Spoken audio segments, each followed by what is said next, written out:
तो दोस्तों आज मैं एक्सप्लेन करूंगा हाल ही में ही रिलीज हुई एक साइकोलॉजिकल बॉडी हॉरर फिल्म को जिसका नाम है अपेंडेज। मूवी काफी इंटरेस्टिंग है, इसका कॉन्सेप्ट काफी बढ़िया है, आपको देखने में काफी मजा आने वाला है। इस मूवी को डायरेक्ट किया है एना स्लोकोविक ने। तो चलिए अब बिना किसी देरी के चलते हैं सीधा वीडियो की तरफ।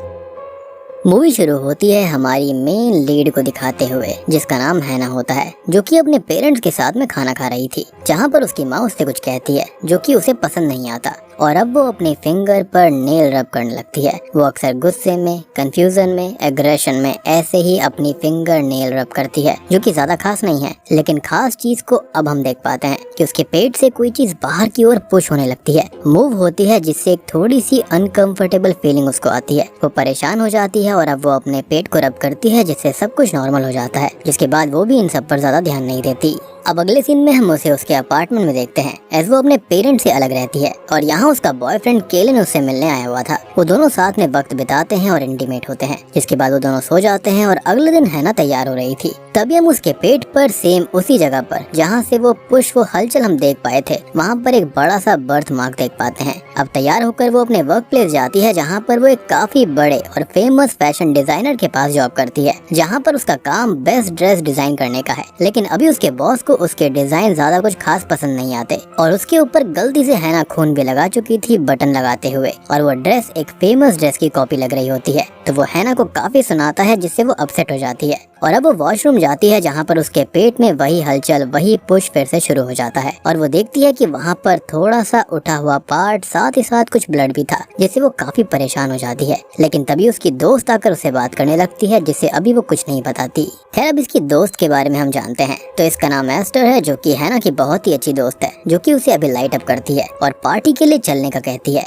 जिस पर वो बताती है कि आज उसे केलन के अपार्टमेंट जाना है और वो लोग फिर कभी पार्टी के लिए चली जाएंगी। खैर यहाँ पर मैं आपको एक जरूरी बात बताना चाहता हूँ कि एस्टर और केलन एक दूसरे को काफी पहले से जानते हैं और एस्टर के जरिए ही वो हैना से भी मिला था और फिर वो लोग रिलेशनशिप में आ गए और एस्टर के अभी उसके साथ अच्छे कनेक्शन है। खैर वो केलन के अपार्टमेंट में होती है और उसे अपनी मदर की कहानी वो सुनाता है, जो कि बीमार रहा करती थी और वो उनके बहुत ही करीब था, जो कि अब इस दुनिया में नहीं है। और अब वो दोनों इंटीमेट होने लगते हैं, लेकिन वो उस मार्क को ना देख ले तो वो वहाँ से निकल जाती है, जिस पर केलन पूछता है कि क्या उसने कुछ गलत किया है, जिस पर वो मना कर देती है और अगली बार मिलने के लिए बोलकर वहाँ से निकल जाती है। खैर अब वो अपने अपार्टमेंट में आती है, जहाँ पर उसे अगली ड्रेस तैयार करके देनी थी, लेकिन उसे कोई भी अच्छा आइडिया नहीं आता। अब वो परेशान और फ्रस्ट्रेटेड हो जाती है, जिसके बाद उसे अपने पेट में फिर से वही हलचल महसूस होती है। वो देखती है कि उसके पेट के बर्थ मार्क से एक क्रीचर बाहर आ रहा है, जिससे कि वो बहुत डर जाती है। अब वो क्रीचर उसे बुरा भला सुनाने लगता है और वो ड्रेस में फेल हुई तो उसकी भी टॉन्ट वो उसको मारने लगता है,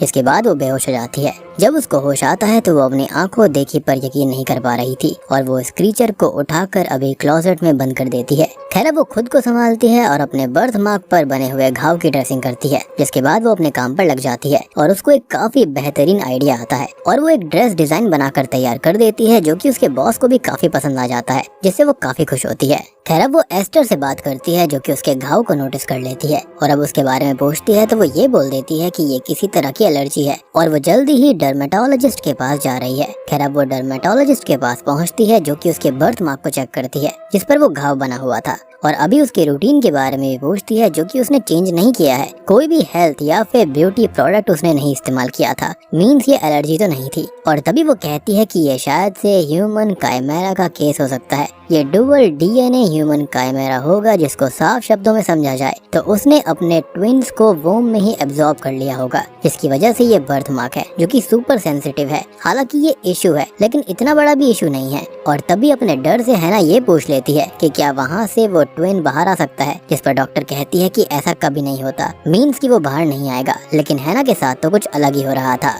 अब वो वहाँ से निकलकर एस्टर के पास जाती है और वो रास्ते भर केलन को मैसेजेस करती आई थी, लेकिन वो कोई भी रिप्लाई नहीं करता। और जब वो एस्टर के साथ पार्टी एंजॉय कर रही होती है, तब वो ये देखती है कि एस्टर के फोन पर केलन के बहुत सारे मैसेजेस आ रहे हैं और इससे वो अपसेट हो जाती है, गुस्सा भी होती है। लेकिन पहले उसके पेट के अंदर वो क्रीचर हलचल करता है, जो कि अब बाहर आ चुका था, तो वो क्लोजेट में हलचल करने लगता है, जिससे हम इतना तो समझ पाते हैं कि वो हैना की फीलिंग्स पर रिएक्ट करता है, उसके अकॉर्डिंग एक्ट करता है। अब वो घर आ जाती है, जहाँ पर उसका वो क्रीचर क्रीचर अब क्लोजेट से बाहर आ चुका था। साथ ही साथ हम उसके हाथ पैर भी डेवलप्ड होते हुए देखते हैं और वो खुद भी थोड़ा बड़ा हो गया था, जो कि उससे कहता है कि उसका बॉयफ्रेंड एस्टर से बात करता है, वो दोनों साथ में हैं एंड ऑल। और इन बातों से हैना को प्रॉब्लम तो होती ही है, लेकिन उसे थोड़ा और सुनाकर वो उससे ये कहता है कि वो उसको बचा सकता है, सब कुछ सही कर सकता है। और वो उसकी आंखों में देखती है और एक तरह से हिप्नोटाइज होने लगती है। लेकिन तभी उसकी माँ का उसे कॉल आ जाता है तो वो होश में आती है और उसके सर पर कुछ मारकर उसे बेहोश कर देती है,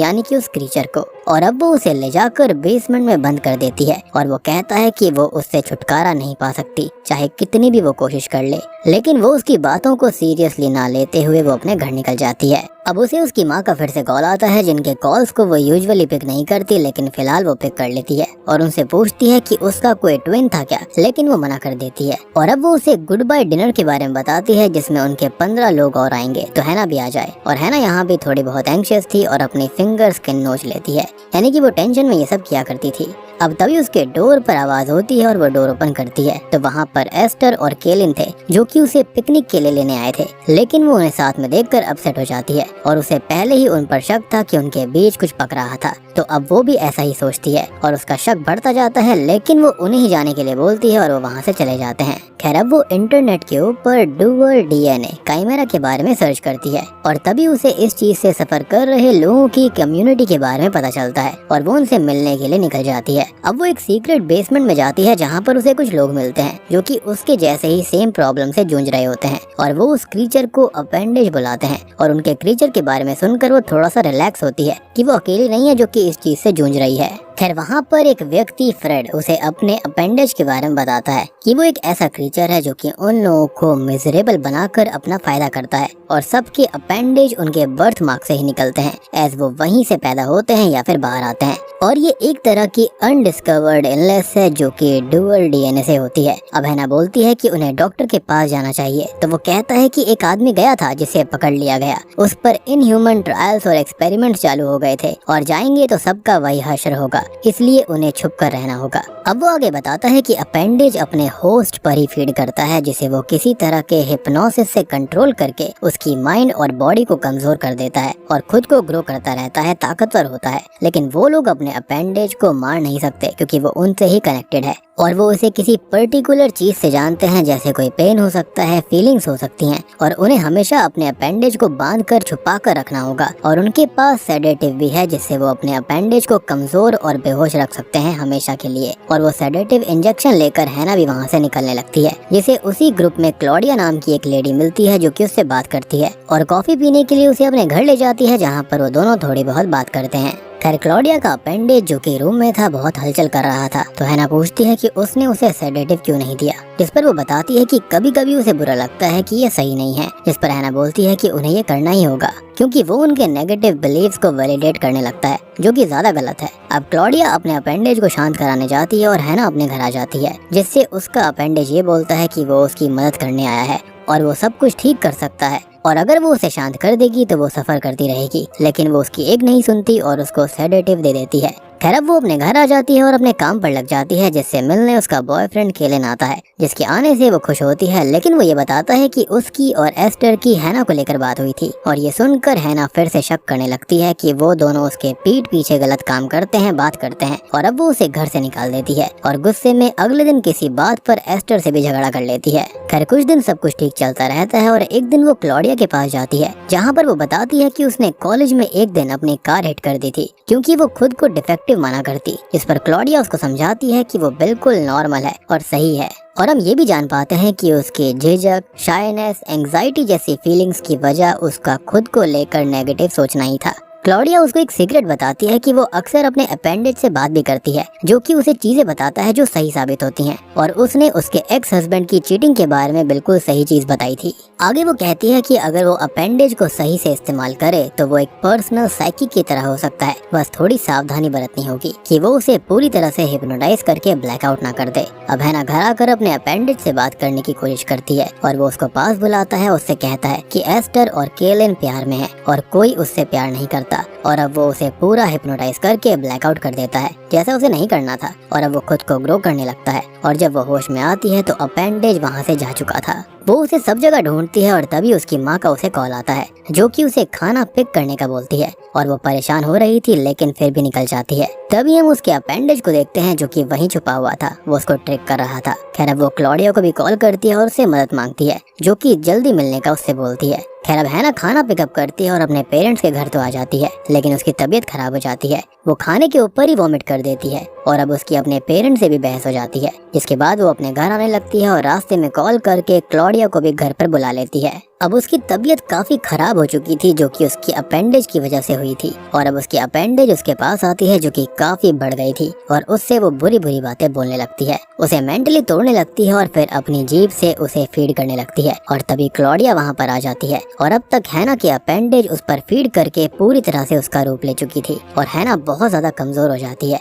और सबसे शॉकिंग बात यहाँ पर हमको पता चलती है कि क्लॉडिया खुद एक अपेंडेज है, जी हाँ, जिसने अपनी होस्ट का रूप लिया था और फिर उसे ही कैद करके रखा हुआ है। और जो हलचल करती है ना, वो रियल क्लॉडिया थी। साथ ही साथ हमें यहाँ पर ये पता चलता है कि वो लोग होस्ट से झूठ बोलकर उन्हें कमजोर करते हैं। क्लॉडिया के अपेंडेज ने उसे उसके हस्बैंड की चीटिंग का झूठ बोला था, जबकि ऐसा पूरा सच नहीं था। और हैना वाले में एस्टर और केलिन प्यार में है, ये भी सच नहीं था। ये खाली उसको बेवकूफ बनाने के लिए किया था अपेंडेज ने। अब ये दोनों अपेंडेज मिलकर रियल हैना को बेसमेंट में बंद कर देते हैं और अभी उसकी लिंक उसकी अपेंडेज से ही थी, तो उसे अभी कुछ दिन जिंदा रखना होगा। बाद में उसकी अपेंडेज के लिए किसी और को ढूंढकर वो हैना को खत्म कर सकते हैं। अब तभी अपेंडेज हैना एस्टर और केलिन को एपोलॉजी मैसेज करती है, जो कि एस्टर को काफी अजीब लगता है और वो उससे मिलने के लिए उसके घर जाती है, जहाँ पर उसे बेसमेंट से आवाज आ रही थी। और अपेंडेज हैना उसे कुछ भी झूठ बोलकर वहाँ से भेज देती है, लेकिन वो समझ जाती है कि कुछ तो गड़बड़ है, क्योंकि हैना ऐसे बिहेव ही नहीं करती। और जब वो उस पर नजर रखती है तो नोटिस करती है कि उसने और हैना ने तो बेस्ट फ्रेंड वाला टैटू बनवाया था, जो कि इस हैना पर नहीं है।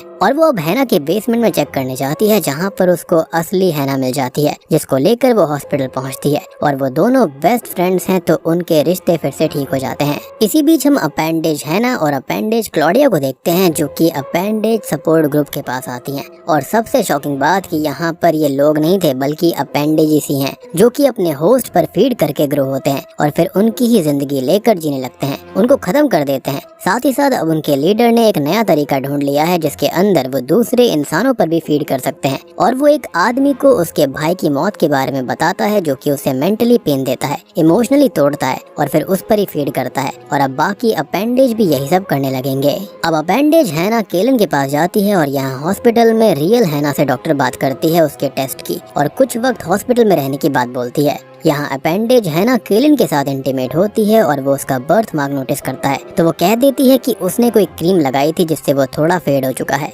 अब केलिन दूसरे रूम में जाता है और इस हैना का एक दांत टूट जाता है और वो क्लॉडिया को कॉल करती है, तो वो कहती है कि रियल हैना फ्री हो चुकी है और बेटर हो रही है, मेंटली भी इमोशनली भी, जिससे ये हैना कमजोर हो रही थी एज वो अभी भी जुड़ी हुई थी। और अपेंडेजेस फीड कैसे करते हैं, वो ग्रो होते हैं होस्ट की कमजोरी, मेंटल, इमोशनल, गिल्ट और पेन से। लेकिन फिलहाल हैना एस्टर के साथ है और खुश है, तो ये हैना को कमजोर कर रही थी, यानी कि उसके अपेंडेज को। खैर अब अपेंडेज क्लॉडिया उससे ये कहती है कि वो किसी और पर फीड कर ले, और तभी वो केलिन के ऊपर फीड करने लगती है, जिसको उसकी मदर के मरने का दुख था। अब यहाँ पर रियल हैना और एस्टर को केलिन की याद आती है। वो दोनों घर आती हैं और घर के अंदर जाती हैं, तो हैना पर क्लॉडिया अटैक कर देती है, लेकिन वो दोनों मिलकर उसको सेडेटिव देकर बेहोश कर देती हैं। अब वो रूम में जाती है, जहाँ पर अपेंडेज हैना केलिन के ऊपर फीड कर रही थी, और फीडिंग कंप्लीट होने पर वो मारा जाता और फिर लिंक भी टूट जाता, तो हैना को भी वो मार देती। लेकिन हैना तभी उसकी जीभ काट देती है, जिससे कि फीडिंग वहीं रुक जाती है और केलिन इससे बच जाता है। अब अपेंडेज हैना असली हैना को इमोशनल करने की कोशिश करती है, तोड़ने की कोशिश करती है, लेकिन हैना अब काफी स्ट्रॉन्ग है, तो वो खुद को संभाल लेती है और सेडेटिव देकर उसे ही बेहोश कर देती है, जो कि कमजोर होती जाएगी और बिल्कुल छोटी हो जाएगी, मरेगी नहीं, लेकिन हार्मलेस और बहुत ही स्मॉल रहेगी। बेसिकली ये क्रीचर बिल्कुल छोटा सा हो जाएगा, जिससे कि रियल हैना को फर्क नहीं पड़ेगा। अब हैना और एस्टर रियल क्लॉडिया को भी बचा लेते हैं और फ्री कर देते हैं, और उसकी अपेंडेज भी छोटी और हार्मलेस हो जाती है। खैर अब हैना और एस्टर जॉब को क्विट करके खुद का अपना बिजनेस शुरू कर देती हैं। हैना के अंदर अब एक नया और बेटर एटीट्यूड आ गया था, कॉन्फिडेंस आ गया था, उसके रिश्ते सबसे सही हो चुके थे। इनफैक्ट उसके पेरेंट्स के साथ भी उसके रिश्ते काफी बढ़िया थे। वो अपने नेगेटिव्स को एक्सेप्ट कर चुकी थी, जो है जैसी है उसमें खुश रहने लगी थी। अब मूवी के एंडिंग सीन में उसे थोड़े से नेगेटिव थॉट्स आते हैं, लेकिन वो उनको संभाल लेती है, जैसे वो अपने अपेंडेज को संभाल रही थी। उसने अपने अपेंडेज को एटिक में छुपा कर रख लिया था और यहाँ पर हम ये समझ पाते हैं कि ये अपेंडेज हम ह्यूमंस के अंदर की नेगेटिव फीलिंग्स, ट्रॉमा, दुख, तकलीफ और बहुत सारी ऐसी फीलिंग्स हैं, उनको रिप्रेजेंट करता है, जो कि सबके अंदर है, जिससे कि इंसान कमजोर हो जाता है। अब देखो, ये सारी फीलिंग आपके अंदर जरूर आएंगी, लेकिन हमें उसे बस काबू में रखना है और ताकि वो हार्मलेस रहे, तो इसको बस कंट्रोल करना है और अपेंडेज यानी कि इस क्रीचर या फिर ये कहें कि इन फीलिंग्स को बिल्कुल काबू में रखना होगा, जिससे कि हम बिल्कुल सही रहेंगे।